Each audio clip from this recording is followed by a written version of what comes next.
A eleição de Tancredo Neves e José Sarney no Colégio Eleitoral em 1985 encerrou um período de 21 anos de governos militares. O Brasil passou a caminhar para recuperar as liberdades civis, mas os anos de repressão deixaram marcas que são sentidas até hoje. É isso que vamos ver agora na última reportagem da série sobre o golpe militar.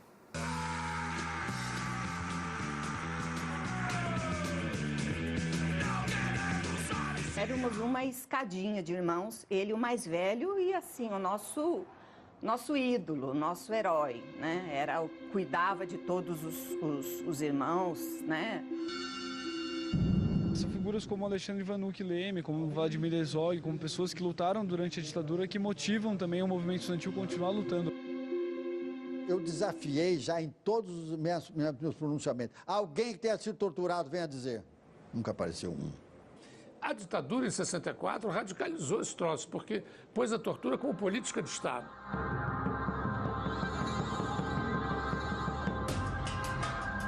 Olha, o que fizeram ali com o Amarildo, no Rio de Janeiro, o que há de diferente que fizeram com o Amarildo que fizeram com o Vladimir Herzog? O Vladimir Herzog se apresentou no DOI-CODE, foi torturado e morto. O Amarildo se apresentou lá na UPP, na Rocinha, foi torturado e morto. Há um pacto entre a classe política e a corporação militar. Isto é a pior herança que nós tivemos do regime militar.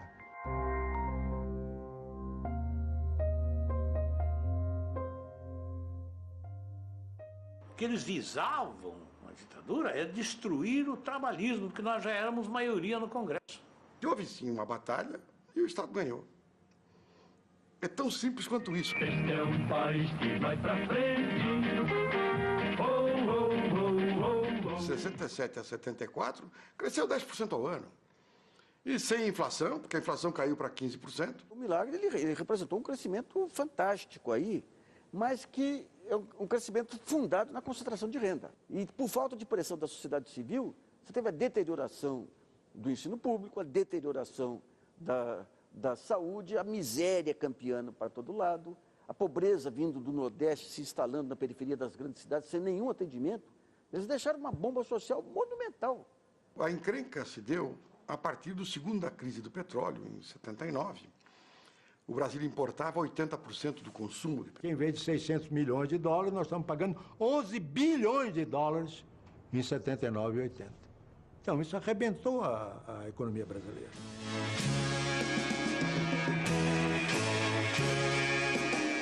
A pior herança que a gente teve foi a da ruína do ensino. O governo criou na época uma coisa chamada licenciatura curta para a formação de professores de História e Geografia de uma vez só, num período de 3 anos. E ganhou o nome de Estudos Sociais. Portanto, fragilizou uma das áreas do conhecimento que mais poderia ter um pensamento crítico em relação a isso. Realmente os professores teriam liberdade de um pensamento livre e que produzisse também nesses alunos uma consciência crítica que permitisse com que eles pensassem livremente. A liberdade, filha, é como a água. Se você botar um balde na minha mão, por mais que eu feche os dedos, ela vai escapar. A liberdade é assim. Então o ditador incomoda muito quando se dá um sentido de liberdade, de construção do homem justo, do homem alegre, do homem feliz. Eu quis cantar minha canção iluminada de sol. Economia pode parecer até assunto de adulto, mas não é. A educação financeira é mais eficaz quando é ensinada na infância e pode fazer a diferença na vida das crianças. Quem frequenta esse salão de beleza já se acostumou com os serviços prestados e também com o pequeno Samuel, de apenas 5 anos, que de vez em quando aparece para varrer o chão, ajudar a organizar o ambiente e fazer outras pequenas tarefas. Ele recebe por isso e, inclusive, assina recibo. Exploração de trabalho infantil? Não. O pai explica. Um dia ele estava aqui no salão com a gente, ele viu o pessoal recebendo o seu salário da semana e ele disse que gostaria de trabalhar, de fazer alguma coisa para ter o dinheiro dele também. O que tu faz desse dinheiro que tu ganha toda semana? Eu compro alguma coisa. Tu costuma guardar também? Custou. Eu guardo meu dinheiro no meu cofrinho. Por que ter dinheiro é bom?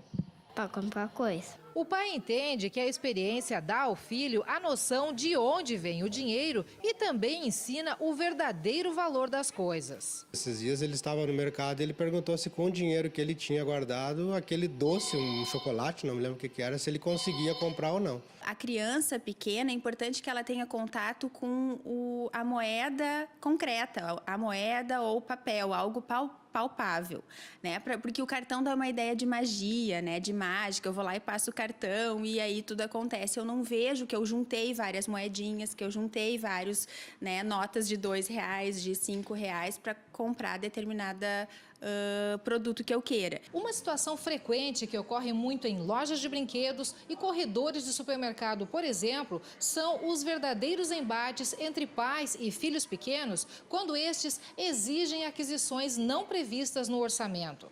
E para conseguir o que querem, muitas vezes os pequenos usam de várias artimanhas. Fazem birra, choram, se jogam no chão, esperneiam, o que deixa muitas vezes os adultos totalmente sem ação. Essa psicopedagoga explica que, nesses casos, há necessidade de negociação prévia com a criança e muita determinação por parte dos pais. Eu preciso conversar com meu filho sobre essa conduta lá no mercado. Por exemplo, hoje nós vamos fazer uma compra e tu vai poder escolher um doce, um salgadinho, um refrigerante, né? Uma coisa, e cumprir aquilo que disse. Se tu ameaçou, tu tem que executar. Educação financeira, que na verdade deveria começar dentro de casa, antes mesmo dos bancos escolares. Ser um trabalho efetivo e intensivo, reconhecendo o que é um planejamento, reconhecendo aquilo que é necessidade, reconhecendo aquilo que é desejo, reconhecendo as armadilhas que o mercado pode nos proporcionar, né? E o Samuel aprendeu a lição cedo. O pai é testemunha dos empréstimos que o filho faz, mas que, é claro, não deixa de cobrar. Vem cá, tu não tem que me pagar o dinheiro que eu te emprestei. Guarda numa carteira, tudo dentro de uma gaveta. Ele é bem organizado quanto a isso. Tudo controladinho. Tudo controladinho. E o que você faz com o óleo de cozinha usado, medicamentos vencidos, lâmpadas queimadas e garrafas PET? Na segunda estreia do dia, você vai entender que nem todo lixo deve ser jogado fora. A produção é da TV Câmara e no primeiro episódio você vai aprender sobre o óleo de cozinha.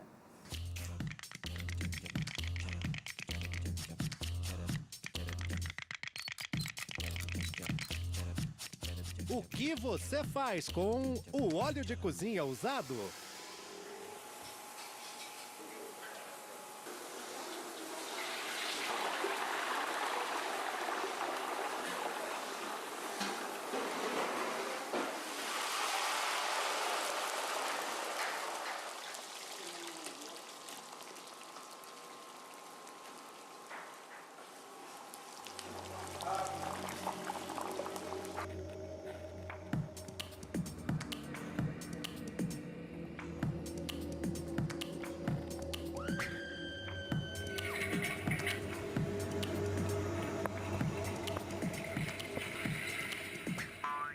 Um litro de óleo pode poluir mais de 20 mil litros de água.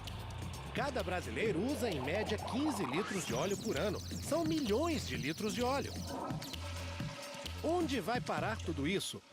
O simples ato de descartar o óleo de fritura na pia ou no vaso sanitário, ele causa um malefício muito grande, em primeiro lugar porque ele obstrui as redes coletoras de esgoto, ampliando a necessidade de manutenção dessas redes. E, em seguida, ele vai para a estação de tratamento de esgoto bagunçar todo o processo de tratamento de esgoto, diminuir a sua eficiência e, com isso, aumentar o risco de poluição dos recursos hídricos. Então, na verdade, quando você recolhe esse óleo, você está trazendo um benefício ambiental enorme. Se você descarta ele no lixo, dentro de um recipiente qualquer, o que você está fazendo é levando ele para o destino conjunto com os outros resíduos. Se ele for para o lençol freático, ele também é problemático. Ele contamina a água do subsolo. Uma pequena porção de óleo cria aquela mancha. Aquela mancha não deixa mais o oxigênio entrar para dentro do corpo d'água, por exemplo. Então, peixes morrem por conta disso. Se diminui a insolação, Isso é ruim para alguns organismos vegetais que estão na água, então você contamina severamente mesmo. É muito fácil reciclar o óleo de cozinha. Você pode, por exemplo, fazer sabão caseiro. A gente usa 2 litros de óleo usado, aquele de cozinha, mexendo esse óleo, a gente vai adicionando a soda continuamente. A gente vai sentir que ele vai ficando cremoso, pastoso.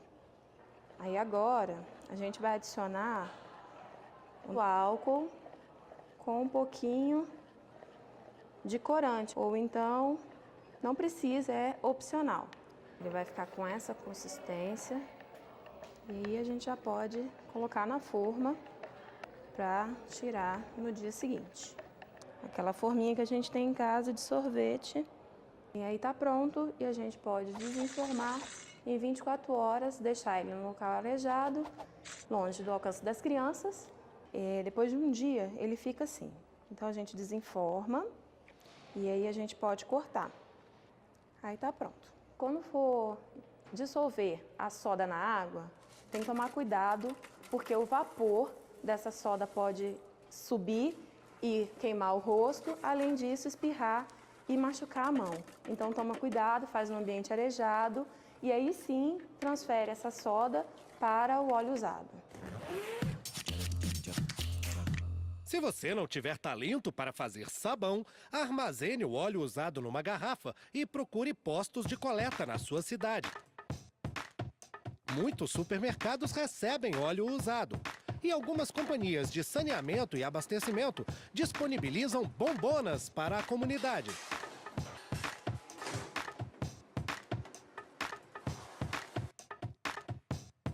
O óleo coletado também serve para a produção de biodiesel. O que você faz? Reduza, reutilize, recicle. Pratique o descarte responsável. E na semana que vem tem mais. Você vai saber o que fazer com as lâmpadas queimadas. E no próximo bloco, mais novidades em duplo sentido. Quadro novo e inovações pelo mundo. O NT Vale Especial volta em 2 minutos.